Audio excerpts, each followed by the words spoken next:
What is going on, YouTube? What is going on, Kansas City? And what is going on, everybody? And welcome to the Beat of KC. I have the privilege yet again to bring back Michael Darcy.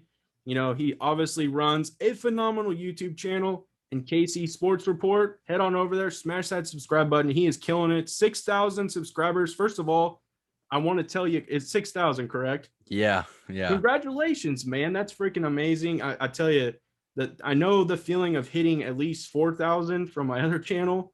6,000, you're climbing towards 10. So congratulations on that. I That's appreciate it. absolutely awesome, man. So we're going to be talking Kansas City Royals. We were talking before we started this. This is going to be my fix, guys. I'm super pumped about the Kansas City Royals right now, and nobody better to talk to than Michael about this. So we're going to jump right in. What are you currently feeling right now about the team? I know we're kind of clicking, it feels like, in some aspects. We're seeing some better starting pitching. The bullpen's kind of coming through a little bit. Key situations we're seeing us come through. What are you thinking right now? Honestly, I am fairly impressed with how they've rebounded over the past couple weeks. I mean, obviously, we had that 11-game losing streak. I don't want to say that I was close to throwing in the towel, but we've seen in previous years when the Royals start to kind of fall off, they fall off pretty hard, and Yeah. usually they're out of it pretty quickly. But to this team's credit, they didn't give up, and they battled back out of that. They built up like a 7 or 8 game lead above 500. They lost that completely in a week, and they built it back up. Now they're 27 and 26, I believe. They're a game Yeah. above 500. That's fantastic. And for this team, with the expectations going into the season being pretty low, I think they're doing pretty well right now. And honestly, I don't really know what to expect for the rest of the season, but I think that if you can kind of stay around the 500 mark, getting towards the All-Star break, that's about as good as I can ask for, because I don't think anybody expected this team to be anywhere near this goal, and especially at this part in the season. For sure, man. And this was one of the biggest things I wanted to ask you is, because I've seen your live streams when you're talking about the Kansas City Royals, and it seems like as of late, some of our, and you hit on it last time we talked about the Royals too, with like Dozier not being able to like fully recover from the pandemic. And obviously Mondesi came back for a quick minute, and then he's potentially on the IR again. Dude's made of glass. It's so Yeah, frustrating. yeah, It's so and so frustrating. for sure. And so we're seeing, I think what's making me happy is we're seeing some players step up, like going into from spring training, going into the season. If you would have told me Nicky Lopez is making sick plays at shortstop and, is kind of holding his weight at the plate, not like, overwhelming or like blowing us away or anything, but at least holding his weight, I would have been like, I'll take it all day. So that kind of leads me to the question. We're seeing a Kelvin Gutierrez, Yeah. not Kelvin, but Gutierrez.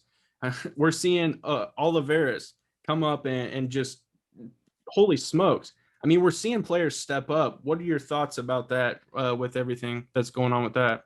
Honestly, Kelvin Gutierrez is the guy that we needed out of Hunter Dozier, who he hasn't been. And honestly, it's kind of a surprise that this guy is performing the way that he is. I know that he got called up a few years ago.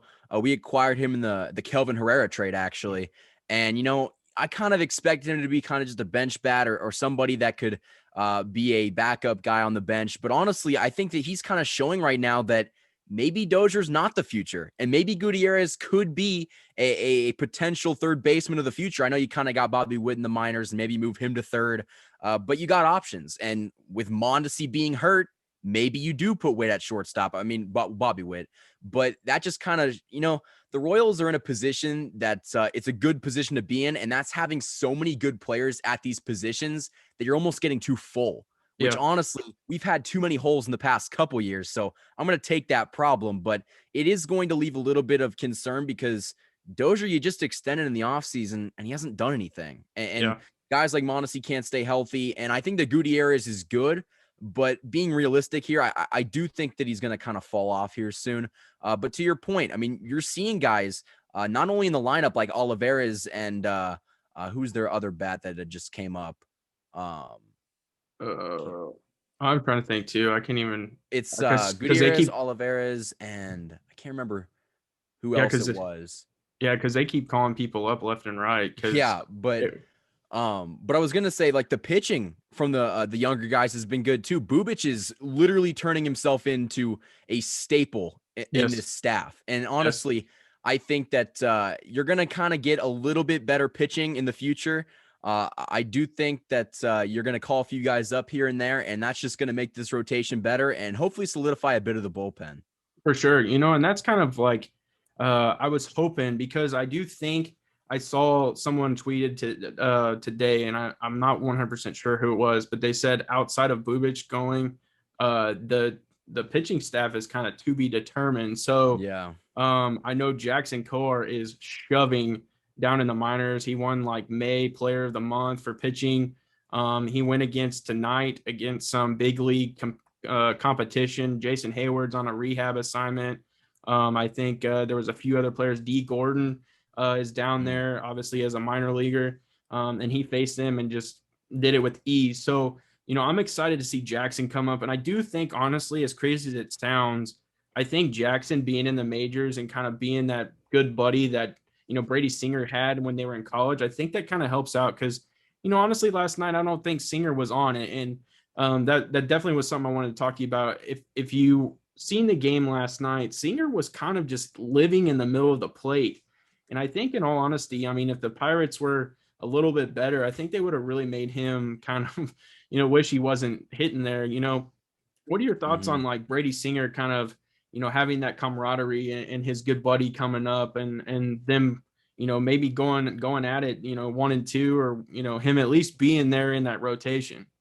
Well, it's really good to have familiar faces, having somebody that you can kind of rely on. Because I mean, keep in mind, Brady Singer. I'm not sure how old he is, but he's in his early 20s, so Yeah. he's still a kid. And to be in the big leagues and having all this pressure, it's going to be good to have a guy that can kind of be there for him, and vice versa. I think that Brady Singer can teach Kowar a lot of things that, quite frankly, Kowar doesn't have. One thing that I do think is going to happen, I think he's going to be the next Royals pitcher that gets called up. Yep. And I think that the only real problem with Kowar is he's got very spotty command as of times. He's got all the stuff. It's just, can he command it? And, Yep. You said Singer over the plate last night. I agree. He was kind of getting a little bit over the plate. And I do think that he's kind of got to tone that down a little bit. But, Brady Singer's shown flashes this year and last year of being an ace. And I Yes. think that, you're not always going to have your stuff every game. And last night was obviously one of those nights, but I do think that he's still learning and he can get better from it.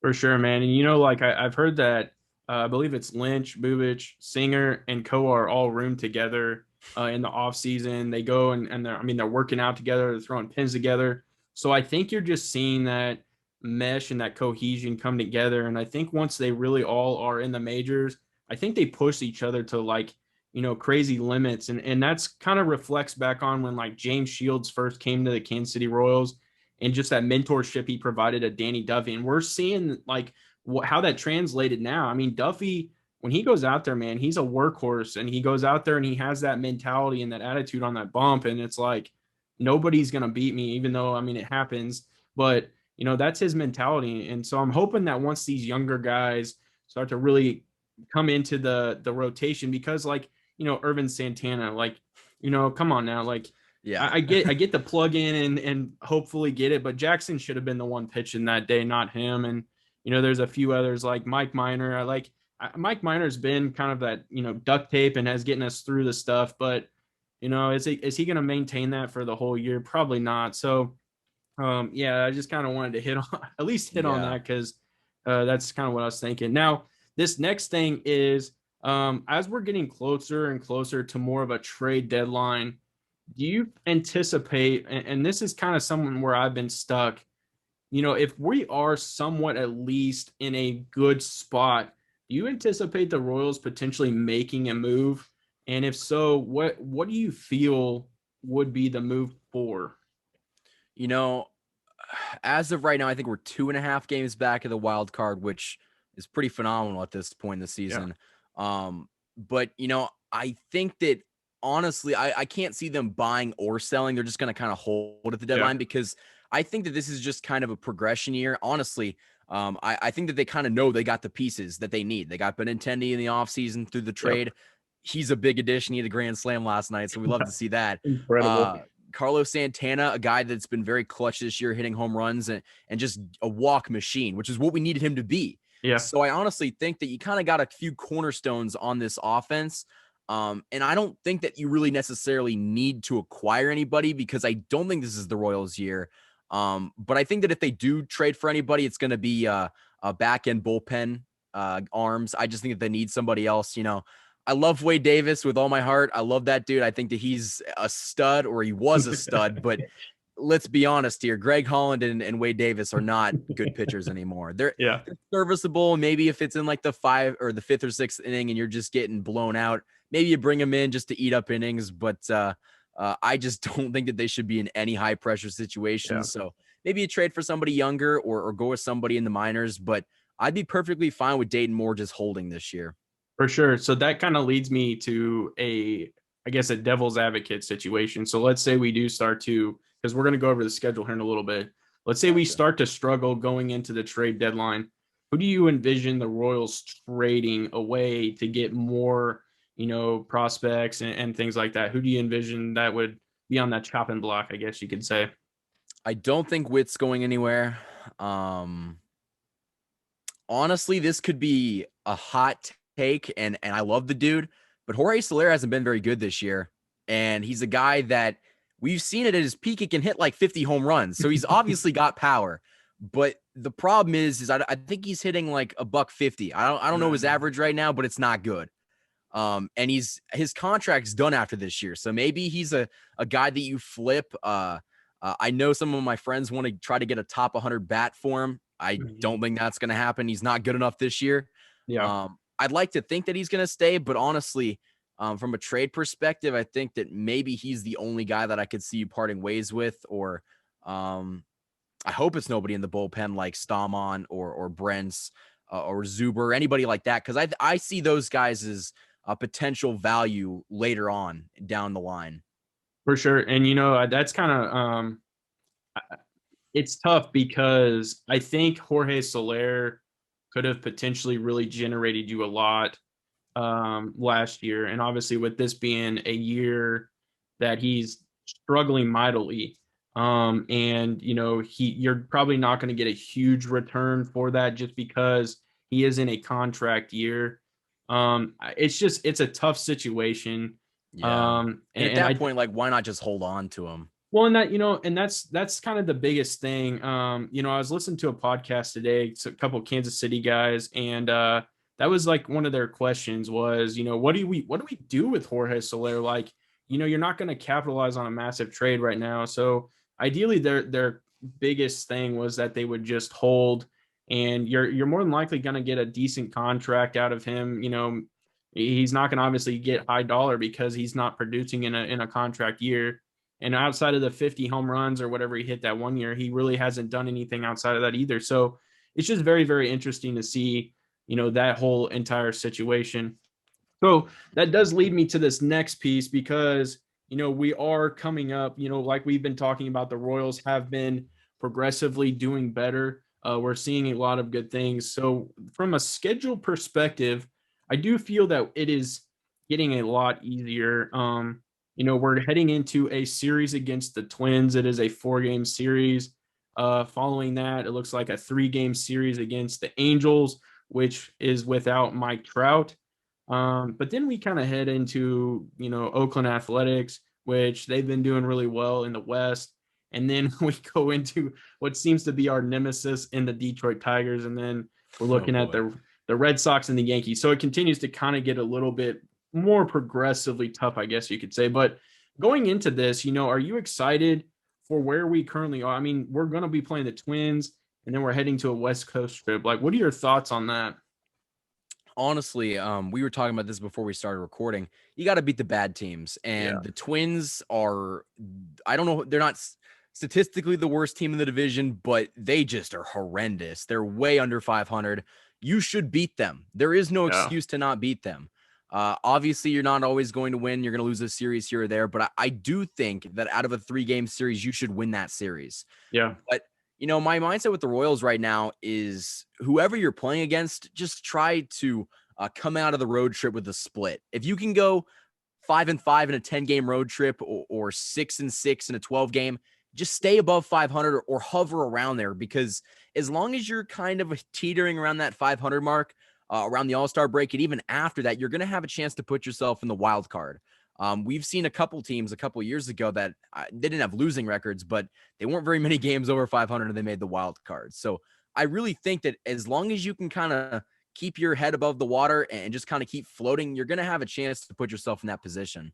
Most definitely, yeah. And I'm excited to see how they start to handle. If like we said, we talked, they need to handle the struggling teams. The Twins, were projected to at least finish second. Some people were predicting them to win the Central. It just hasn't gone their way for whatever reason. I mean, if you really look at that lineup and really that pitching staff, it shouldn't be doing what it's doing. But yeah, definitely should. They're coming here. The weather's starting to warm up. I would expect the Royals at least to do something good against them. It'll be interesting to see how they do against Oakland. That's one that I'm going to be excited about because, Oakland's always scrappy. I mean, they always have decent pitching, good enough pitching that will, get them innings, and then, their lineup just seems to do well. So yeah, it'll be interesting to see going from there. And then it seems like the later and later we get into June, where we're getting into a little bit more tougher teams against the Yankees in New York, and then obviously we go to Boston. So it'll be very, very interesting to see. So with that being said, later into the month, we're getting closer to July. Obviously, the Major League Baseball draft is coming up. I don't know how much you really dive into the draft. With me starting to do this YouTube thing from a sports perspective, I really did kind of start looking because I'm just always intrigued. I do fantasy baseball as well that is very involved with like minor leaguers and stuff. I'm hearing the rumor that Kumar Rocker potentially could fall to the Kansas City Royals. Just on a scale of 1 to 10, how excited would you be if Kumar Rocker fell to the Royals? A 25. I mean, that I don't think people really understand. And well, there's a lot to unpack there. If Kumar Rocker fell to the Royals in 3 or 4 years tops, we'd have the best rotation in baseball, and it would not be close. You would have Brady Singer, who on any other team would be a 1, Asa Lacy, and Kumar Rocker. And there's a very good likelihood that Asa Lacy could be your 2. Yes. I mean, it is unbelievable what we would have. And honestly, and the reason why he's falling is I have a friend that's kind of keeping me in the loop with all these prospects about the draft. I couldn't give you names, but I have been looking over it, and a lot of the high school bats that were kind of in the projected 10 to 20 range, they're playing very well right now, which is why Jack Leader and Kumar Rocker, the guys that were going to go like 1 and 2 in the draft, they've fallen so far. So I would love for the Royals to pick him up, and I think that you might even have your pick between Leiter or Kumar. Yeah, for sure. And, I've started to see some of these, like you said, the high school shortstops. There's 2 of them specifically that I've really climbed. And some of those, obviously we have Bobby Witt. We still have Mondesi. We still have the kid we drafted from Baylor last year. I think we got another one from Florida the same year, the Brady Singer and Coar. I mean, we went Brady McConnell. I think. Yeah. So we went all out with like third baseman, shortstop type stuff. So rightfully so, send those guys up to the top and let those good pitchers fall down. And I think that's honestly, like you said, just thinking about what that potentially could be. I mean, that is incredible because you got Alec Marsh coming up, man. I've been reading a lot about him. If you get a chance, just look at some of his stuff, just where he's talking. He's taught just his mentality, his bulldog mentality is just incredible. He does not want to too. Yeah, throws flames. So yeah, man, I'm super pumped about him. I was really excited about Jonathan Bolin, but he obviously has to have Tommy John, which is unfortunate, but that happens more often now.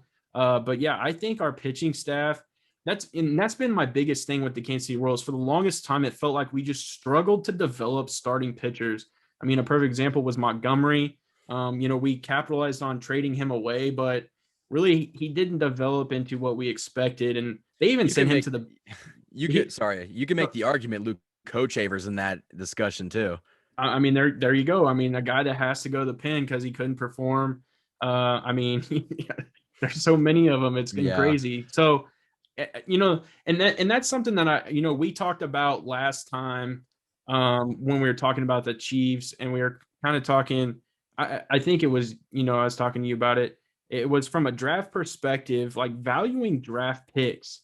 I think it's from a baseball perspective, it's that much harder, even though there's more rounds, because there's Mhm. so many opportunities. You don't know how kids once they get to, I mean, because we're talking high school, like young kids You're that, talking but me. Like yes, I could not imagine playing in the show I or mean, being drafted to play in the show. that and then them like saying, hey, you know what, your signing bonus is going to be $7 million, Mhm. and hey, here's a potentially a Nike deal. I mean, I just think it's something like that, and you don't know how you're going to perform. The pressure of like, knowing that you have to perform and do well to get to where you need to go, it's just incredible. So yeah, man, I think it's just extremely a difficult thing from a draft perspective to nail those every year, because you go back and look at some of the drafts we've had. I mean, we missed in the Bubba Starling draft. I hate to say it because he's obviously a Mhm. local guy, but if you look at who was drafted below him, it was just incredible. Yeah. Luke Hochevar, the same draft. I mean, that's that Kershaw draft. went like 7th or something like that. Yeah, I mean, and all those teams that missed on Mike Trout was Mhm. incredible. So I think it's just a difficult thing from a draft perspective, and that's what's unique about at least the Royals. I feel have hit on some of those players. I mean, Mhm. what are your thoughts on Nick Prado, and when do you maybe anticipate him potentially coming up? He's slugging right now because honestly, Nick Prado was a guy that before spring training started, I kind of wrote off. You know, he was the Yeah, first round pick. I think it was 2017. So it was towards the end of the first round because we were somewhat relevant in 2017. yeah, But I do think that he's going to have a chance to make the show. I don't really know what we're going to get from him. I think that he could be a solid everyday starting first baseman. But right now, you got Carlos Santana. I don't really want to see him go anywhere because he's playing yeah. phenomenal. But one thing that I kind of want to jump back to really quickly, and I hope you don't mind, No, go I ahead. wanted to talk about how I don't think that drafting a high school bat 7th overall would be a good idea because when you look at where the Royals are right now, they're potentially a year or two away from actually making the playoffs. And I don't think that that's an outlandish thing to say. Yeah, So we need people that could potentially play in 1 or 2 years. And I think a college bat is a better idea, but you could even go the other route and get a college pitcher because you can always get hitting later. You can always buy hitting. We did that with Carlos Santana and yep, Benintendi and all those other guys. You can buy hitting every year. You can't buy pitching in a smaller market because they're just it's you can't do it. I mean, we yeah, saw Garrett Cole sign like a 300 and something $1 million contract with the Yankees. The Royals couldn't do that. But if you draft guys like Asa Lacy and Kumar Rocker and Brady Singer, when they develop into the great pitchers that we think that they can be, you got them for 7 years. yep. So pitching, I think, would probably be the best mentality, at least right now. But I think that if you do get a bat, get one that's more refined. For sure. And that's that was leading me to the next. So there is a catcher out there from Louisville who is a freaking stud, I believe. If outside of, because I've seen they project us to take a couple outfielders Mm. in some of the mock drafts, and it's not for me. It's just not like a I kid think from it's Boston. isn't it Khalil Lee? Yeah, I yeah. Well, think that was one that or Khalil obviously. Watson maybe. I Yeah. get my Khalils mixed But up. yeah, I mean, it's just it's not for me. I want one of those pitchers like Hmm. even Ty Montgomery out of Texas. Ty Madden, excuse me, Ty Madden is who if we miss out on Rocker, Leiter, at least go with Madden from Texas. That would be phenomenal. So but that definitely did you kind of hit on a little bit. What if you had to lock down your guess right now when the Royals are in the playoffs and we'll say at least competing to get back to an AL championship and potentially a World Series? When do you envision and what year do you think that'll start happening? I think guys like Bobby Witt and Ace Lacy are going to get called up next year. And I think that, we saw this the last wave, so to speak, when Hosmer and Mustakas came up, I believe it was 2011. It took them a couple years to kind of put it together. And in Mm-hmm. 2013, they just missed out on the playoffs. 14 and 15, they obviously did fantastic things. Yeah. But I don't really expect that to change. I think that this team is going to rely heavily on Bobby Witt Jr., whether he wants to do it or not. I think that Yeah.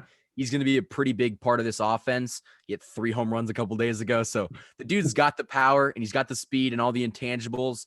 And it's also going to rely on Asa Lacy because he's a college pitcher, touted by many as one of the best pitchers from that draft class. You're Yeah. going to need your prospects to be good in order to be a contender. So I think that realistically, I think that we could be World Series contenders by 2024, 2025. Okay. Yeah, and see, my mind when I was kind of thinking of this, I was saying I feel we could make the playoffs in 2023. And I would have to agree with you. I think that at least we could see the Royals in an AL championship by 2024, maybe even, I mean, maybe even 2023. It just depends. Like you said, that's been one of the biggest, knocks that I've had on Dayton Moore is outside, honestly, of Eric Hosmer, Mike Moustakas, and we'll say a few others because I would say, Meyer, that went to the Padres, obviously was, a decent pick. Mm-hmm. But outside of that, you've had your Bubba Starlings, you've had, Prado hasn't been that pick until more recently. We know it takes time, but there was another kid that they drafted first round. Tell you what, it was Christian Cologne.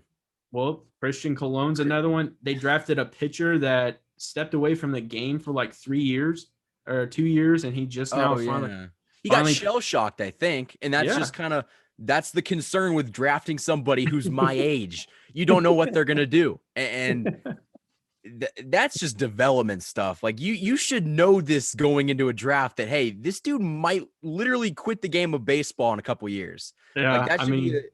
Yeah. Zach Greinke 2.0. I mean, yeah. Zach Greinke wanted to play shortstop for us, which thank God we didn't let him. But yeah. I was listening to 810 when I was driving home today, and they actually were talking about the Zach Greinke trade and what led us to the World Series. And that was one things that they were talking about is the fact that, and they've never, I guess, Soren Petro was talking to Dayton Moore doing an interview. And in this interview, Dayton Moore kind of opened up and he said that Zach Greinke came to them and said that here's a list of teams that I want to get traded to. I do not want to play for the Kansas City Royals anymore. And he's like, look, Zach, we're going to be competing. And he's like, I don't care. I don't want to play for the Royals anymore. So they went through the entire list that he offered. And I guess everyone was like, nope, we don't want him. We don't want him. And so it got to the end. He's like, look, man, we literally went through your entire list of teams. Nobody wants you.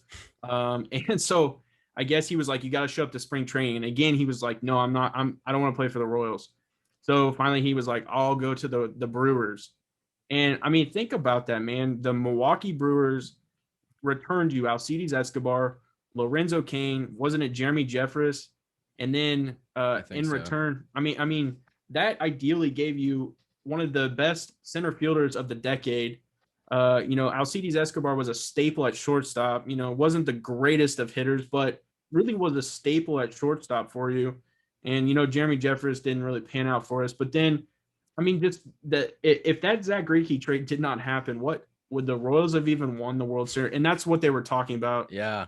What are your thoughts about that? Because that was, I think about it, but when it's really laid out that way and you hear kind of from Dayton Moore talking about it, it's kind of like, wow, that's incredible. Yeah, I mean, Greinke is a head case. Yeah, he's a crazy dude. Like I said, he wanted to play shortstop and we wouldn't let him, so he's like, trade me. So he's crazy, but and this is just after he won the Cy Young, by the way. He just won the Cy Young and he's like, move me to shortstop. But the way that I like to think about it is you got two ALCS MVPs. I mean, Escobar won it in 14 and Cain won, or maybe it's reversed actually, but they both won ALCS MVPs, which is incredible.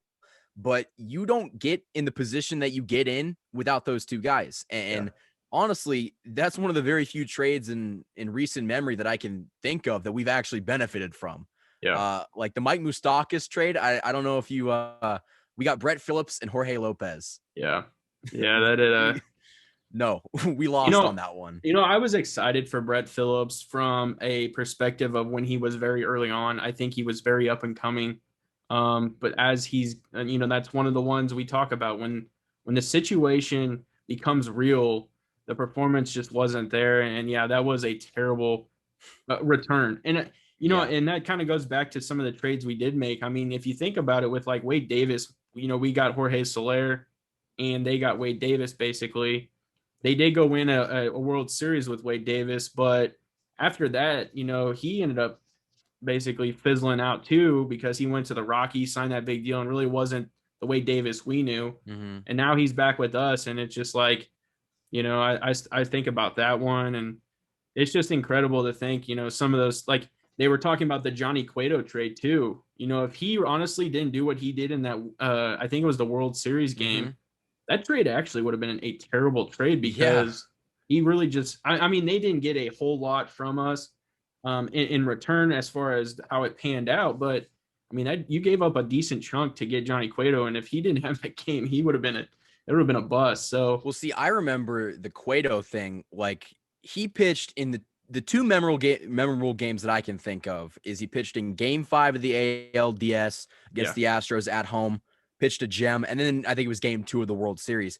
But I remember specifically in Toronto, he had a terrible game. Like when he wasn't supposed to be great, he wasn't. Like he was yeah, pretty bad. But like you said, I mean, if he doesn't win those games for us, you lost Brandon Finnegan. That's kind of the name that's jumping out to me right now. And he didn't yeah. end up being much, but who knows if he was in our system, if he would have turned out to be any better. So it's like, just looking back at the past, it's kind of crazy how like some of the smallest moves that we made kind of turned out to be so good. Yeah, for sure. Because I think John Lamb was a part of that trade, and everybody was so up in arms because they're like, John Lamb's supposed to be this next. He had some off the field issues, but they Mm-hmm. were kind of upset about that, and then he definitely fizzled out and disappeared from baseball. And it's just yeah, like you said, it's just you go back and you look, and really that Ben Zobrist one, I mean, what was involved with that? Wasn't it Sean Manaea? And now look, he's doing halfway decent for the Oakland Athletics. So Yeah. that one maybe, but Ben Zobrist was clutch for us. So it's just Mm-hmm. really, it's tough. It's good to reflect. I go back and I actually go to YouTube every once in a while and I go back and watch the hype videos for the 15 World Series and even the Mm-hmm. 14. And it's good to relive those moments and stuff like that. So speaking of that, where were you, like, what did you watch it from your house? Did you get to go to any games? Like what was going on with that? I've never been to a Royals playoff game, but if we miraculously make it in this year or next year, I'll be there. But it's funny, kind of like with the Chiefs. I can think of where I was for all of them, like Yeah, literally all of them. I can remember the order in which we won and lost the games. I mean, the Royals were kind of my ride or die team, like in the early 2010s, I guess you could say. Like I loved baseball, kind of before I even really loved football yeah, because I played the game growing up and I loved it so much and they were an entertaining thing to watch. Not saying the Chiefs weren't, but at the time, I've been watching the Royals for a long time, but like I just kind of was able to understand it a little bit more. So I was diehard Royals fan, yeah, and it was awesome to see because at the time I remember that wild card game. I watched a little bit of it, but me being I think I was like 14, 15, or maybe even younger than that. Wait, no, I'd have been like 12 or 13 at the time. So I didn't really understand the point that it was lose or go home. Like at the time, yeah, I was like, I thought we had a series. And then I realized the next day, because I was like, oh, we woke up and then we had to play the Angels. But I just remember being like, wow, that game was incredible. And then obviously what followed from that one. And I just, those are some very fond memories because it's just like, especially because at that time we went like 8-0 to get to the World Series. So every time it was just like, are the Royals yeah. going to go undefeated? Are the Royals going to go undefeated? It was pretty spectacular. Yeah, it was just I do remember I got to go to a few of them. I went to a lot of the Astros series in both years. Um, and the one that I remember was when Colin McHugh pitched against us, and I actually think we ended up losing. That would have been I think yeah, that was game one. we lost that one. But I was also I can't remember. I'd have to go back through my phone. It was just the experience was just incredible. And I just kept it's something I always remember. I still have the ticket, and yeah, it was I'll just tell you what, I love Chiefs playoff football more than most things. Royals playoff baseball in October, it's an unmatched feeling because it's like you just kind of get and I feel like baseball is in a way it's like you have more of a chance because it's a yeah, 5 to 7 game series. So you have an actual chance of winning it and you don't have to get too worked up over one single game. But playoff baseball in Kansas City, I could hear that crowd in my head right now. Like we supported that team very well. And it kind of brings back fond memories thinking about playoff baseball. And I can't wait to get it back. I tell you, and that's what's crazy is because like the city was what just people wearing Royals, attire, and you would see Royals flags on people's cars. I mean, the city was just on another level. And like you said, I think, I grew up and I'm just a diehard Kansas City fan.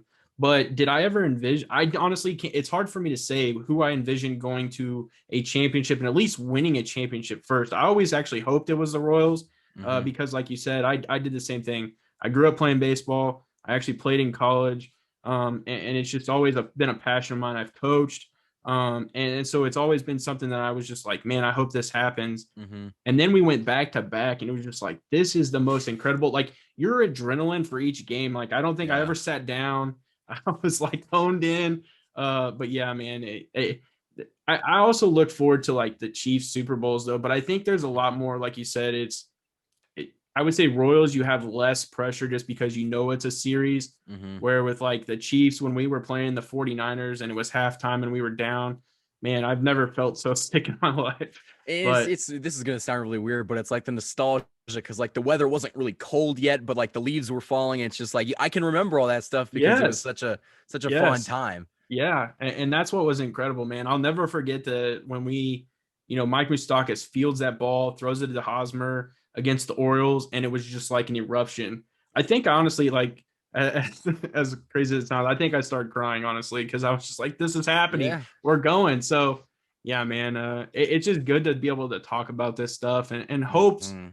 that we get to see it again. And that's what I was telling my wife because we have a 2-year old, and I'm like, that's one thing I want for him eventually is to understand what we got to go through because we always got to hear everyone, at least for me, I always heard, hey, back when we won the World Series in 1985, we won the World Series, and it's like, yeah, I wish I could experience that. And then we did, and it's just like I hope my son gets to experience that too. It'd just be incredible.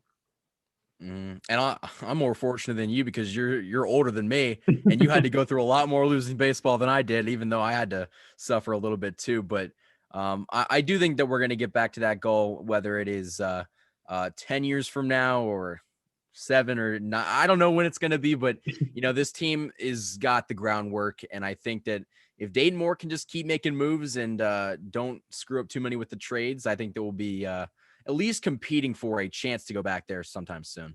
For sure. The final thing I'll touch on too is it's something that they were hitting on also in that radio broadcast was they were talking about how Dayton's like, hey, I don't know if I can, because you hit on it perfectly.